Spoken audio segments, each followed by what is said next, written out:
Welcome back sa Buhok Gaming Channel. So guys, right now meron tayong big update para kay Wizwoods kasi nga dumating na yung kanilang Mining 2.0.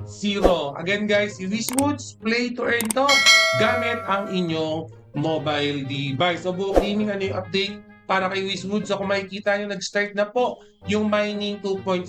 So mga nagtatanong na bago dyan, Buhok Gaming, gusto ko laruin yan, pwede sa mobile device, pero kailangan nyo din ng Telegram application kasi si Wizwoods Telegram bot yan. Okay, so previously meron na tayong mga content about kay Wizwoods. Ang pinagkaiba nga lang right now, before ang ginagawa natin kay Wizwoods, naglalaro kami para sa airdrop. Pero ngayon, since nag-TGE na, lahat ng makukuha nating reward yung Wiz token, meron na tong value, pwede na kagad natin i-convert sa US dollar. Yung US dollar, pwede na natin i-convert sa GCash, sa bangko, sa pesos, anything na gusto nyo, or pwede nyo rin i-hold. So, yung pinaka-update, yung Mining 2.0, pwede na tayo mag-sign up. Ang required dito, kailangan yung statue nyo, ito, at least level 30 yung level. Okay, so I have several account dito kay Wizwoods. Pinakita ko na dito sa ating content yung ginagamit ko is yung level 71 ko. Okay, so again guys, requirement level 30 pero napakabilis lang yan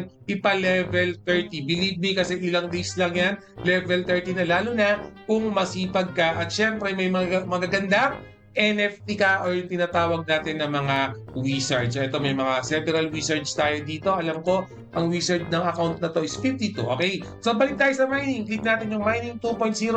Pwede na tayo mag-sign up. Pagka-sign up natin, makikita natin itong mining mag-i-start na ng April 21. So kailan yung April 21? Sa Monday. Okay, Monday mag-i-start na yung mining natin. Full size ng mining natin. Ito yung full size. Pero makikita nyo guys, meron tayong requirement. As mentioned, kailangan na level 30 yung ating pinaka-account level, no? Level 30 siya, or yung statue. At kailangan din, at least meron tayong i-stake na Wiz token. So makikita nyo sa akin, 3,800 yung required na Wiz token.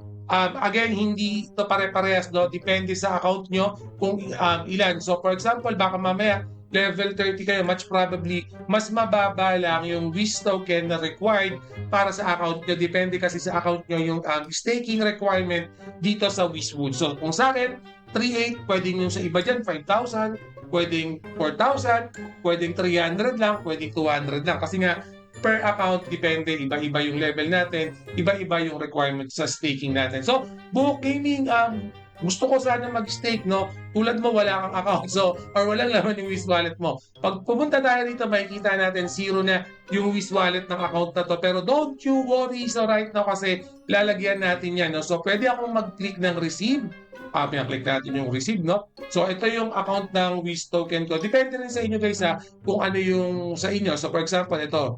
Click nyo muna pala, sorry. Click nyo muna yung Wiz token, and then click nyo tong receive button. Although parehas lang naman, no? So ito, kakopy ko na muna yan. Ayan, pagka-copy ko, pupunta muna tayo sa, alisin lang natin tong view para mas makita nyo. Iyan, palakihin muna natin. Iyan, pupunta ako sa MEX kasi sa MEX available yung Wiz token. So pupunta tayo sa wallet. Actually, nakabili na kasi ako kanina. Click natin tong spot. Iyan, kung wala kayong spot, doon lang kayo sa spot trading. Click nyo lang si Wizwoods doon, no? And then, pag nasa spot na yan, so makikita nyo dito meron tayong 5,000 Wiz token. Kalo kasi kanina 5,000 yung kailangan ko. Ang required ko lang pala 3,800 something. So, and then click natin tong withdraw button. Yan, mag-withdraw tayo. Okay? So, Wizwoods. Okay na yan. And then yung address, paste natin. Control B. And then, double check natin kung tama, no? 818186.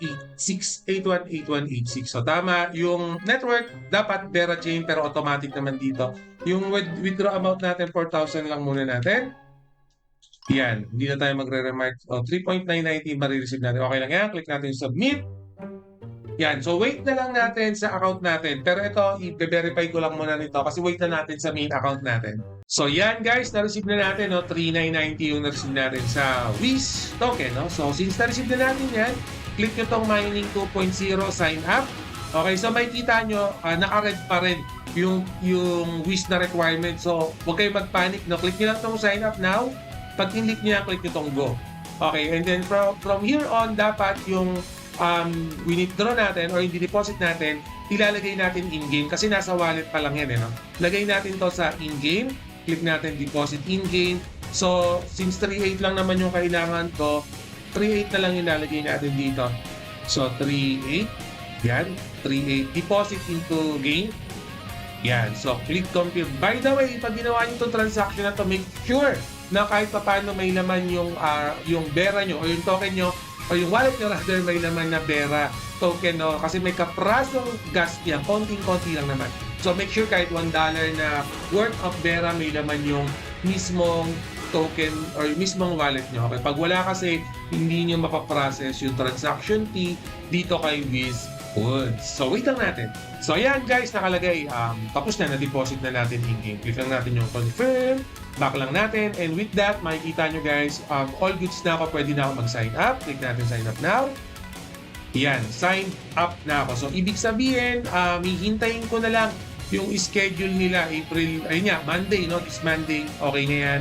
Yung current pools, waiting for mining, pasok na rin ako dyan. Hihintayin ko na lang kung magkano yung magiging income natin. And ito nga pala guys, again, si WizWoods, simula pa lang, nasa phase 1 pa lang tayo. Ngayon pa lang bumubulusok yung play to earn nila. So, tayo ang mga nagsipag, no, na wala pang puhunan si WizWoods. Ang daming kumita. Alam niyo naman, 600, $500 mga walang puhunan. Yung mga item nila, binenta na nila. Kaya nila binenta yun kasi nga para tayong mga naka-play to earn naman, tayo naman yung kikita dito kay WizWoods. Big advantage kasi mura lang nilang binenta. So with that guys, again, sa mga gustong maglaro ng WizWoods, yung link niya nasa description. Ako mismo, ina-add ko to. Obviously, nilalaro talaga namin si WizWoods kasi nga, kitaan na talaga to. Medyo malaki talaga yung ina-expect namin kita dito kay WizWoods. Considering na galing kami sa free-to-play kasi ngayon, ayun nga, play-to-earn na talaga. May earning na pwede nang kumita kahit na wala kami ginagawa.